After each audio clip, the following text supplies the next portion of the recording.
Hi guys, দেখো এটা তোমরা দেখেই বুঝতে পারছো এটা হচ্ছে লাকি বাম্বু গাছ।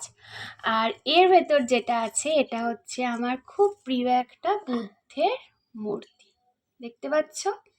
এই মূর্তিটা না রাগ করে ভেঙে ফেলেছিলাম, তাই খুব কষ্ট হয়েছিল বলে এইটা ডেকোরেট করেছি।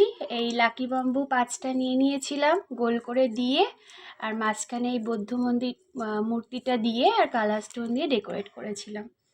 তো রাগের মাথায় অনেক কিছুই আমরা করে ফেলি। যখন মাথা ঠান্ডা হয় তখন বুঝতে পারি যে সেই জিনিসটা কতটা প্রিয় ছিল। মাথা ঠান্ডা হতেই খুব কষ্ট হচ্ছিল, তো সেই জন্য আমি এই আমার সবথেকে আমার গাছেদের মধ্যে প্রিয় একটা গাছ হচ্ছে লাকি বাম্বু গাছ। তো এই লাকি বাম্বু গাছটা দিয়েই আমি আমার প্রিয় জিনিসটাকে সাজিয়ে রেখেছি। আর এই দেখছো, এটা দিয়ে আমি মাটি খুঁচাই।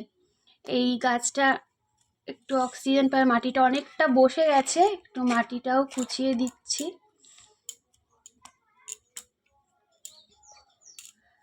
তোমরা কমেন্ট করে বলো কেমন লাগলো আমার এই লাকি বাম্বু গাছ ট্রিয়ের তলায় আমার এই প্রিয় বুদ্ধ মূর্তিটা।